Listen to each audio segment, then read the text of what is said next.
We were out before you came. Exactly. All right, cool. I'm talking. That was more for myself that time. I lie. You need it. Okay. Yeah, I need it. Yeah. Welcome to episode number 53. How is everyone doing?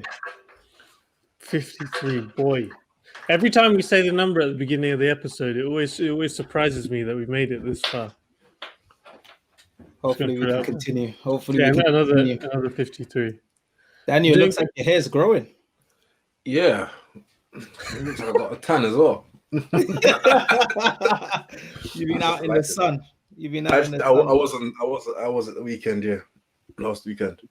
Daniel, did you do that shape up yourself this time? Which shape up? Have you touched it? I haven't touched my hair. No. At all? No. Seriously, it looks like there was a little... Nah, okay, cool. No. Touch it. Cool. Pabilo, how have you been? Yeah, not bad. Managing. Just the focus is obviously on the fast. I think we're just over halfway. So I shouldn't say we're looking forward to the end because that's not really how we should focus. But you are. But there's part of us that is. I think it's just more because you just can't. Your productivities are not the same, just in general. So you're having to fight with that. But it's going well. It's going well. We're I think myself, Shuel, a couple others, we're consistently doing it, managing it, and our record right now is like 17-0. So we're going strong. So it's good. And you've grown. I don't know if I should start calling you Imam Pabilo because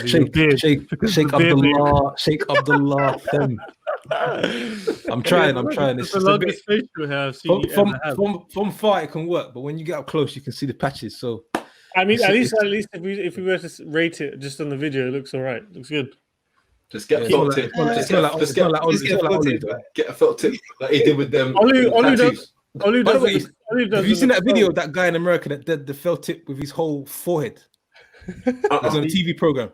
That's what you should do with your beard. I'm going to show you. after this. I've seen it. And Shiva, you're staying safe. Everyone's staying safe. Obviously, we're still in lockdown period, Corona season. Is everyone safe?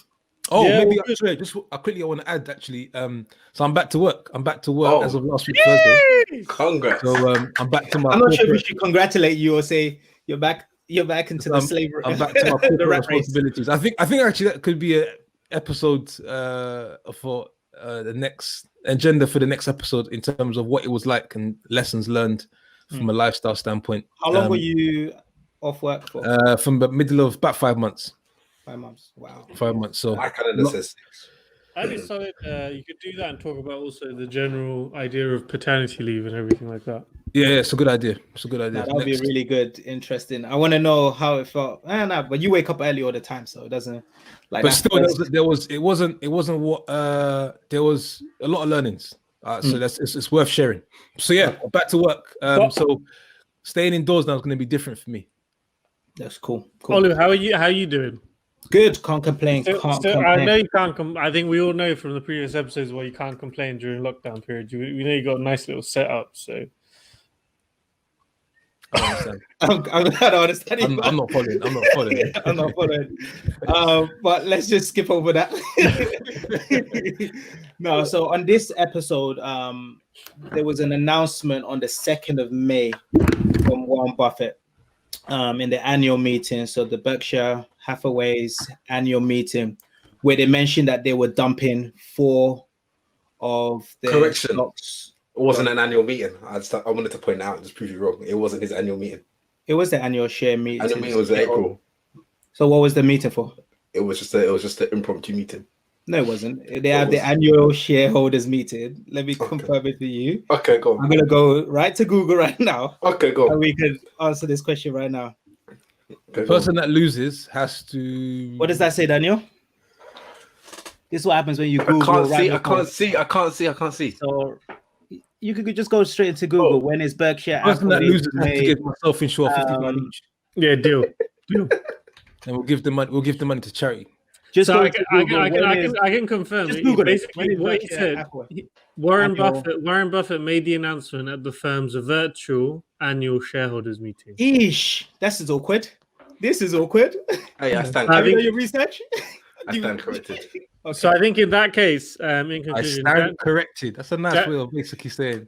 P, what did I was- what did you say the person who was wrong had to do? So Daniel's got to give us £50 each. We give it to charity. Solid deal. Great. Thanks, Dan. Cool. Look forward to it.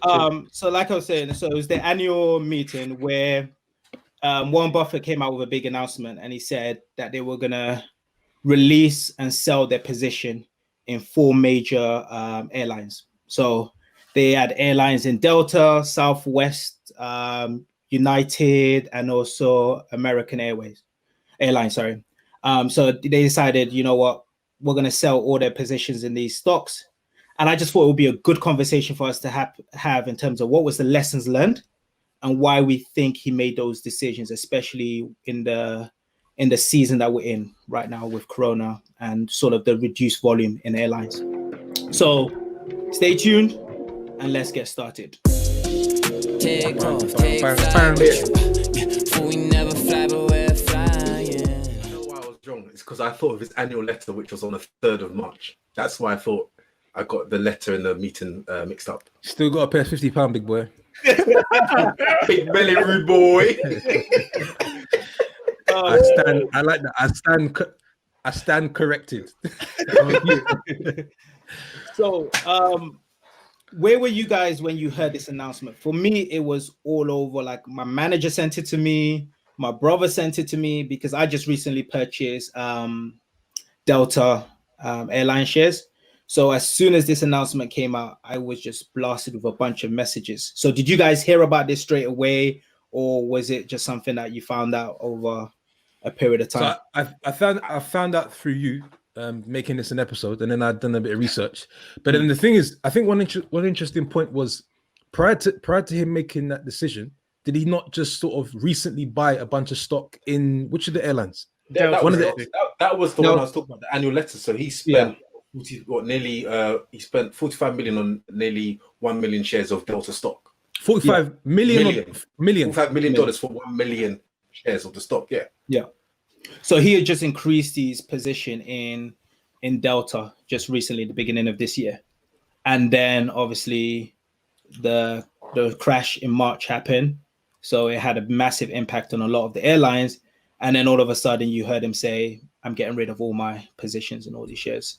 So what about the rest of you guys? Did you just hear it from the episode, or Daniel? I'm sure you probably because of work and stuff. Well, no. I heard about it from you. I heard about when he increased his stock in March to own 11.2% stake of the company. But when he sold it, I think there was a whole load of airline news anyway. Before that, there's also, I'm sure we'll touch on it, is the Virgin Atlantic job losses and all of what Richard Branson had come out to say. But this particular story, I hadn't heard of it until you had shared it with us. And I think from my side, it came on my radar before just from generally browsing the news, especially just following what Warren Buffett does anyway. But it's not. I hadn't invested in any of the airlines myself, so it was interesting. The people that had mentioned it to you, Olu, did they also invest in the airlines themselves, or did they know that you had invested? Is that why they had shared the? Yeah, so they knew I had invested in Delta, especially after I waited until after the airline Delta crashed, right after March. And then I decided to invest in them. So I had conversations with my brother. So it was more of a joking jest where he was like, "Oh, are you gonna double down now that Warren Buffett's out of it?" Because a lot of people follow Warren Buffett's investments, right? So what? Let me ask a question. What was your reason for investing in the first place? Just because basically the stock had tanked. So the stock had tanked. So I was saying, okay, it's undervalued in my mind. I still believe that there's going to be a recovery, right? Most of the stock investments I have are more long term. So is the volume of flights going to be at this capacity for the future? No, it's going to recover. And then secondly, due to the fact that Warren Buffett had invested at a higher price, right? I was like, okay, this is a great time to take opportunity or take advantage of someone smarter than me making an investment, and I'm able to get into that deal at a lower price. So that was my logic. So I guess maybe you can share sort of your learnings from.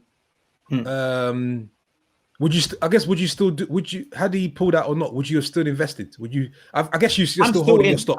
I'm still holding my stock, And so I think for one of the first lessons I learned from it, I think he was overexposed to that industry, right? Like most of the time, people will invest in the top 1 or top 2 companies in a particular industry. He had decided to invest in 4 companies in the same industry. So yes, you can't predict a pandemic, right? You can't predict that the volume of flights is going to tank to the rates where pretty much planes are not flying, right? In certain countries, you could never predict that. But when you're heavily invested in one space, then that impact is just going to multiply. So you could take that to any sort of investments that you have. Is like one of the fundamental rules is don't have all your eggs in one basket. Obviously, Warren Buffett is a billionaire. There's not all these eggs, right? But he had a large population or position in this particular industry, right? I only own one airline. So for me, it's not, I can offset that loss through my other investments and other industries that I'm in. So that was one of the lessons I basically learned from this, right? Is don't heavily put all your eggs in one basket. So I know you deal in property, P. So if all you're doing is property, what happens when there's a housing market ticks in? and attacks? How does that reflect on your investments, right? So I think that was one of the big things I learned from it. Imagine he actually sold all his shares because it was American Airlines, United Airlines, Southwest, and Delta. And he and Berkshire Hathaway reported a net a quarter loss of 40 billion, or $50 billion in one quarter. That's crazy. There's a couple ways. On one hand, you could probably say him taking that position, he's telling us something that we're about to find out. Maybe he has some more information that the rest of us. On the other hand, perhaps because obviously he's got a huge portfolio, he probably sees that part of his portfolio as the slowest to realize a level of upside. So maybe it's not as concerning as maybe it comes across. Just for him, it doesn't make sense having anything there because it takes some effort to sort of have his team manage it, overlook it. So perhaps he's looking to push that money elsewhere, but it doesn't necessarily mean that the airline industry is completely dead. Does that make sense? It's a bit like it's his position, and it's his, I guess, his ethos into investing, because he's one who said he's not going to fund a company that's going to chew up money on at a later stage. So he's thinking about long term. So right now, if they've got such a huge stake, every single day that he holds that position, his net return is going to be negative. But if it does pick up in 2 years, 3 years, maybe he breaks even in 5, because he's got such a large stake. His exposure is also high. So for him to recoup his initial investment or his initial investment, it'll take a long time. Whereas someone who like Ollie, who isn't going to invest millions or $45 million dollars. Don't watch my pocket. You don't know how much I play. But the thing is, Warren Buffett invested $45 million. If you invested that money, you will be on the news. Who is this guy that's done money laundering that has invested $45 million? Where's his source of income? But the thing is, Daniel, to your point, that's like he is a long-term shareholder. So he holds. I mean, I don't know what his average stock holding is per company, but it's almost like the move he's made is almost he's lost confidence in the entire industry completely. But is that the signal he's sending, or is he just basically saying? But I think that is. But also at the same time, he hasn't. This isn't an industry he's well versed in. He's only been invested in this for 4 years. It's relatively new to him. So he actually invested. There was an airline that he invested 3 decades ago called US Airline or Air, right? Where he made a massive loss, right? And after he made a massive loss in that investment, he had previously said he doesn't like airlines. He's like, I don't like airlines. I don't like airline companies. And after all these airlines started coming out, the new wave of airlines like Southwest, these sort of more budget, low budget cost carriers. He was like, okay, this maybe Montreal to Boston. Exactly. This might be an industry change. Maybe I want to move into this. They're showing that they can make revenue. But then this happened, obviously, which he couldn't have predicted. But previously, he did say that he didn't like airline companies, and maybe he should have followed his gut. Maybe someone in the company was more looking at the numbers, right? Charlie should have spoken up, man. Charlie should have spoken up. Charlie, also. I think he's like, how old is he? He's like 93 or 94 now. He didn't even make it to that virtual shareholders meeting. No, they have to keep him safe. Yeah. Away from it. No, one question. So one thing I wanted to find out from you guys, right, is why do you think or is there something that we can learn about how quickly he made that decision? And because I think one of the parts that I struggle with investments, and maybe you can even look at the broader side of it, is It's pulling out. admitting you're wrong. Yeah. There's only one person on the call. That's a father. This guy, man. I knew you were going to take it a certain way. Go on. Talk myself. But I don't pull out with my investments. I leave it in. There's a question where it's like, he made a mistake. I think Siobhan just finally. Siobhan's trying to hold it for so long. I was trying to hold it. I want to produce. I want to multiply. Oh look, didn't I give you that challenge to do to multiply? Come on. Go ahead. No, but there's a good lesson you can learn is he realized that he had made a mistake per se, or that either he wasn't going to generate the amount of return he wanted on this investment, and he quickly moved out of his position. So like he put his hand up and said, "Hey, I made a mistake." When he had just recently invested, he knows that the public are going to be all over him. The media is going to be looking at it. They're going to say, "Oh, is he past his best? Is he too old?" All of these noise. But he said, "I don't care about that, and I'm going to pull out all of these investments." Is there something that we can learn about that side? Yeah, just one point. Do you think there's more to it than that? Look, we can get onto the learnings, because you rarely hear Buffett taking a position and then reversing that position. Like a lot of hours of work and analysis goes into why we should invest. Yeah, I don't know if you can. But in all those calculations, right? None of those calculations would have predicted a pandemic, right? Yeah, I think. Yeah. Sorry, this was the timing of the Black Swan. Okay. Fair enough. I think it, for me, it probably indicates how unpredictable the period that we're going into is actually going to be. Because if a person with $100 billion plus cash tried to take a big bet on an industry that will still be around, but obviously no one knows in what shape or form it will be still around in, for him to take that big bet and then pull out, I think it's. If you put the personal learnings to one side, I think just as an industry, no one has a clue what it's going to look like in 6 months. No one has any idea how many people will be traveling, what that would look like, what the planes would even look like. And right now, it's just too early to tell. And you could probably apply that same theory across the whole stock market at the moment. Even though numbers are all going up, unemployment is sky high. No one's open for business, but then the stock prices are reaching all-time highs for some companies. So I think it just all defies logic. So I think he just thought, you know what, I'm gonna hold on to my $100 billion plus cash and sit it out. And just because he sold it doesn't mean he's right. Agreed. He's taken his own personal position of pulling out of airlines because he feels that he shouldn't. One thing I know is he'll never make any investment on an emotion. So him pulling out doesn't mean he's right. There are also other analysts in the industry who think that they view the airline industry differently to how he has, because we don't know. Because once airline restrictions have been lifted, borders, are back to as normal as can be, people will still fly. People will still fly, whether you like it or not. Business has to continue. Transatlantic flights for companies, for the C-suite people, will still happen. Yeah. People are itching for holiday. People are even saving right now for to have a double summer 2021. We don't know.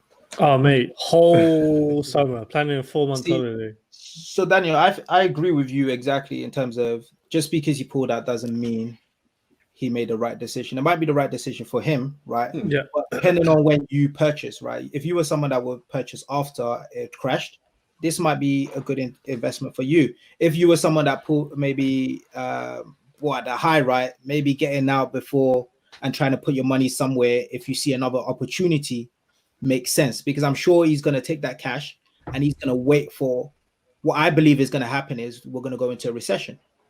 And I think that's what he's doing. He's like, let me pull out my cash right now to save it and keep it somewhere. And then when we go into recession, there's going to be so much asset that I can purchase at a discount. And I think that's the reason why he's doing it right now. And also due to the fact that the bailout, right, which also another element I want to talk about, because a lot of these airlines were getting bailouts from the government. and there's no free meal. If you're taking money from the government, there's going to be strings attached to it. And a big investor like Warren Buffett and his company, right? They want a control of that company. They don't want to invest in a company where the government is dictating so many different things. By then pulling out, they don't have to deal with the headaches of the government, because I think the government's saying that they're going to give around 25 billion first grant to airline companies, but then afterwards they're going to give them another 25 billion, which is going to be loans. Is that in the US? And apparently they're still going to go ahead with the layoffs. So despite that funding, they're still going to let people go. Yeah. Like we heard recently, Virgin Atlantic last week, 3,000 jobs. They've stopped their Gatwick operations completely. Which is because remember the 9/11, right? 9/11, when people stopped flying during that period of time. This was something similar, right? The government gave a bailout, but it was a bailout / investment. But the government told airlines that for them to receive that bailout, they have to make a lot of cuts. They have to reduce their cost, and they treated them like a private equity firm. And they were like, you need to reduce your costs. We'll give you this money, but you need to show that you can pay us back. We want to purchase some of your shares at a reduced price. And the government made a crazy amount of money from airlines based on that. Now, if you're Warren Buffett and you're knowing that the government is ideal, you don't want to be involved in that. You don't want to deal with that sort of company, right? Go into a meeting and telling them, because previously, if you were to go to a meeting with Warren Buffett, right, he owns 10% of some of these. His voice is loud, right? But when the government's already given 20 billion, 50 billion, whatever amount, their voice is louder and they dictate, and they might not want it. They might not want the business to be ran a certain way for just profit. They might want it to be ran for more social responsibility. And I think that's what we're seeing right now, right? A lot of the investments that the governments are doing is really for social, like keeping people in jobs, firstly, is what they're trying to do, so that they don't have a recession, which is good, right? But then are they just putting a plaster over a massive wound, which is going to sooner or later erupt, and people are going to lose their jobs? And if people start to lose their jobs, will people be flying?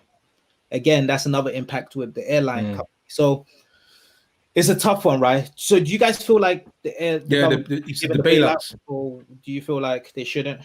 What do you guys think about these bailouts?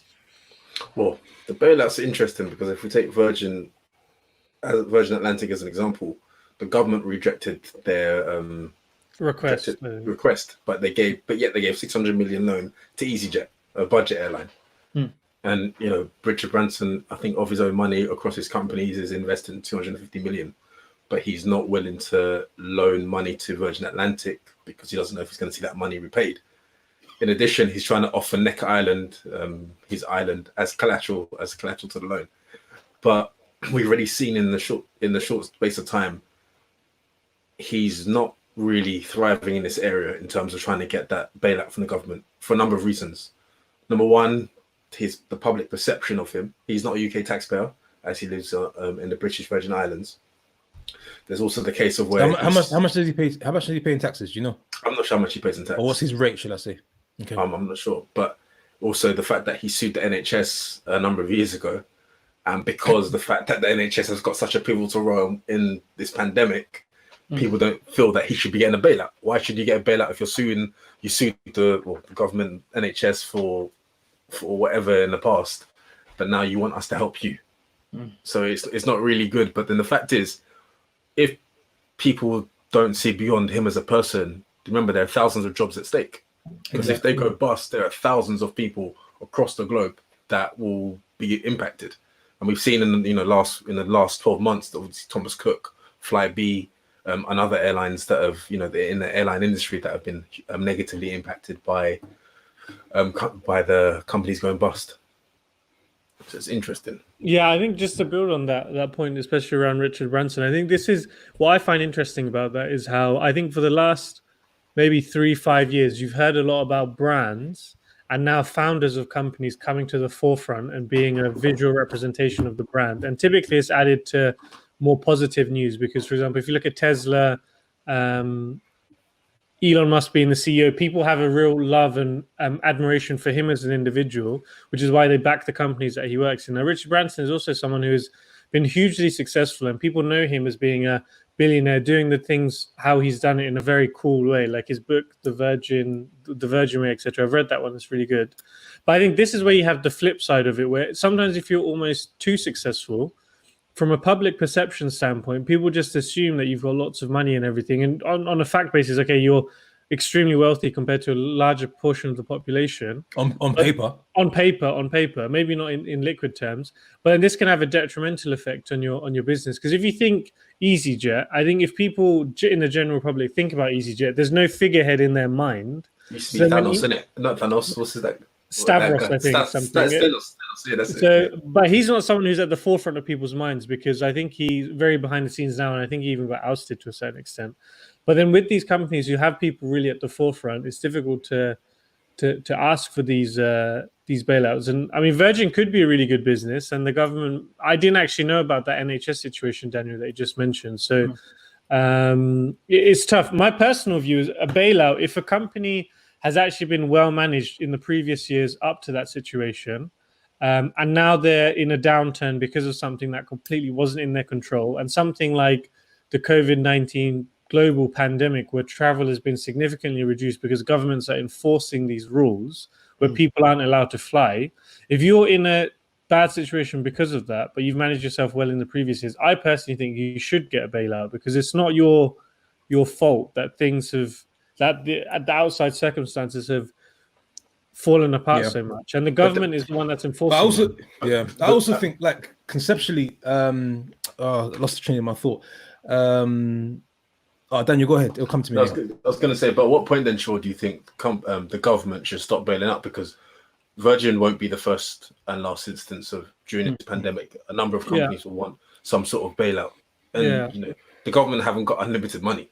Sure. So what do you think? If it can't be one rule for one and then another rule for everyone else. Yeah. But obviously they have to be cognizant of the fact that with airline and airline industry, we need operators to be operating to also bring people in for tourism, because a lot of money that the government get is through tourism. Mm-hmm. Yeah, I think it's.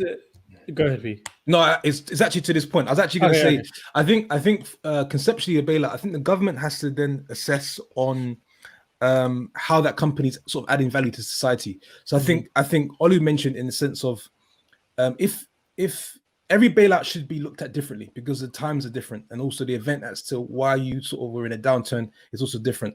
I think bailouts today should actually come with certain terms. So there should be perhaps more social responsibility. If the company is willing to accept that, that's something that you can actually evidence to the public on a long run. We've been able to sort of produce, so much value for the society, which justifies us having been bailed out. But I don't think it should just be something you should just receive just because of perhaps even the nature of this black swan.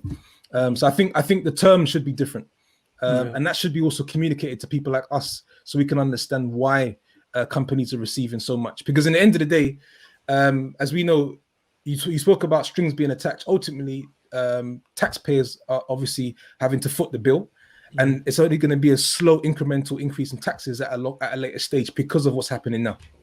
Exactly. I think you got to make sure that there's some sort of return, right? You don't want to give these companies a bailout and then 2 years, 3 years later, you get a letter just saying thank you. They're not the banks. Yeah. It's not. But at the end of the day, go on. No, I was going to say, but don't think Virgin are looking for a bailout. They're looking for a loan, a commercial loan, which they want to pay back. Yeah, so it's not the fact that they're not on the brink of going bust that they need. So for me, if it's a loan, no matter your views about the owner of the company, I believe you should work out a term which is going to give you a return that you're happy with, and then feel free to give that loan, right? Just the same way you give a loan to an individual. If the person can show that they can pay back that loan, so they need to provide some sort of plan. Right, in the 9/11, they had to come with a plan of how were they going to reduce their costs to be able to afford to pay back the loan. It's just sad because we are going to go into a recession, and I think we're trying to avoid it as much as possible. And a lot of times we're telling companies we're going to give you a grant, where we don't want you to lay off your employees. But as soon as that grant is over, they're going to have to lay off employees. We're just slowing down that process, right? Volumes are not going to pick up to the place. Just kicking the bin down the road. Yeah, volumes are not going to get to the place. I think this has taught us, and hopefully we learn from it, is how much liquidity do you need to have in your company? How much cash do you need to have in your company, right? So that you can truly survive that period of time. Mm-hmm. But if we just switch away from this, yeah, go on. No, I was just going to say, imagine the economic questions at university in 10 years' time. During 2020, this balance sheet, they'll be mad. Yeah. We're going to learn from it, hopefully. But switching away from this, right? If you guys think about just airlines in general, how do you think it's going to change?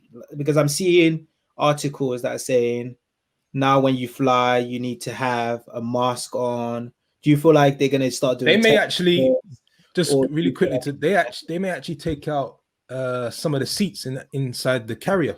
They can't do that. They'll lose money because the volume margin, the way they make the money is, the way they make the money on the profit margin is so small. It's on the variability pricing on seats. They can reduce the seats, but they're going to have to increase the price of flights. Maybe flying is not going to be such a common thing. Maybe it's going to start to be for people that can afford like the more higher class, right? If tickets become more expensive. Yeah, but why was it not a good idea to take out the seats? If you take out it's too expensive for them. Because they make money, unless you're going to charge those the money you're going to make off those seats to the rest of the people flying, then you're going to lose too much money to make on your margin on that flight. But their entire cost base is going to change post COVID-19, so their whole financial model would effectively be different. I do see, and ultimately, like you're never going to get the same margins again, but you can't leave them as they are and say, okay, everyone fill up their carriers now, let's fly again. Like, because even with them, even when I don't like traveling by air, so to speak, because the air is just recycled air, and I always find that my nose is blocked during the flight. You get off, you might have a cough a bit or something because there's always one person who sneezed and hasn't covered their mouth. Bro, you're like a patient when we fly, boy. You need like a hospital bed. If you're on a flight with Daniel and there's any turbulence, you're in for a ride. That's all the in-flight entertainment you need. But the thing is, to Daniel's point, right? It wasn't hygienic before. It's certainly not going to be hygienic now. Yeah. So back to Olu's point, how do we basically get around without flying? This is really the question. It's really what it is, like transport, right? Yeah, but they will have the same problem. So is it going to be a situation where we're just going to be driving? But how do I go to the Philippines? How do I enjoy that? You go on Zoom, get a virtual background, or Google, or you get a pen pal, and then you start FaceTime. But I think, at least from what I've observed, just reading articles and everything, I think until there's a vaccine, so specifically with coronavirus, until there's a vaccine, I think people will just be a bit apprehensive about flying to a different country. I think younger people. That's a whole other conversation. It's a whole other conversation, but then I think younger people who are on paper seen as less risky, maybe they're not around as many people who are at risk, maybe more inclined to cash in on the fact that people aren't flying as much. So maybe I can go to a place I've always been wanting to go, and it may be a bit cheaper than usual. But I think pre-vaccine travel will be pretty much dead, and I think a lot of it will just be maybe domestic travel. People will be going into nicer parts of the country in the UK. Here in Sweden, people probably go to the south where it's a bit more nicer to be outside. But until then, I think it's difficult for a lot of people to start traveling again. Speaking of vaccines, shout out to my boy Paul Hudson, CEO of Sanofi. He's actually like shout outs on here. He's now on like so many channels speaking on what the company's doing to basically build vaccines. He was confident they will actually they'll develop one. It takes about 12 to 18 months. But yeah, that's probably a discussion for another episode. I know Daniel's got, I think, some theories that he wants to share. I've got a lot to say on the vaccine, but anyway. Yeah, but shout out to Paul Hudson. I see you working. You're looking tired, but keep going. Send me my check. But it's interesting because even right now with airlines or travel restricted, I remember I saw a tweet the other day. Oh, I don't go on Twitter. I got Twitter, but I don't use it. I saw a screenshot of someone's tweet, and it said, I lived in the States. I left my job of like 6 years. I left for backpacking in Europe. Now I'm stranded in Italy. No, I think it's a lie. No, it's not. It's the truth. Because think about it this way. It's a lie. It's a lie. If people do it, wait, Pete. How many people just to make jokes? No. But how many people leave their jobs to go backpacking, especially at the start of the year? New year, new challenge. True. And now there's a world. But they gave them enough time to leave. They gave them opportunity to leave. I thought that this person sold their house as well. But yeah. I don't know if it's true or not, but if it's true, because 2020 sounds like it's just a nice number. So you see it as, okay, this is the year I'm going to do something completely different. Yeah. A new decade. Let's travel for the first 6 months. Oof. God had other plans for you. No. So no, I think it's only when religious. We're all gonna learn the hard way. You're gonna learn today. So for me, I think I never see the volume probably reaching what it previously was. I think companies are going to reduce their travel. People are fickle. It will go back to the volumes. You get a discussion, whispers of a vaccine, whether it's actually true or not. People say, well, because people are dying to go away. Yeah. No. So in terms of for leisure, yes, your personal travel, I think that will go back to how it was. In terms of businesses, I think businesses have seen a drop. If I look at the company that I work for, we've seen a massive drop in our travel and living expense, right? T&L expense, right? So we've said, do we need to continuously fly? Sometimes you have a meeting where you could do on Zoom, etc. I think flying now will be reserved to only client-facing or customer-facing vital travel versus just more traveling for meetings, business meetings here and there. But we'll see. We will see. I personally make a case for more private jets. That's my case. A bit more private travel. I think companies should start to consider, letting some of their interns, some of the young boys, jump on those private jets and fly around, get that experience. You just started working again. Let's calm down about private jet. No, yeah. I've been in the company for a couple of years now. I'm just saying, it's a bit more intimate. You know what I mean? It's a bit more safe. So sure, back me up for this, man. Let's put a business case in.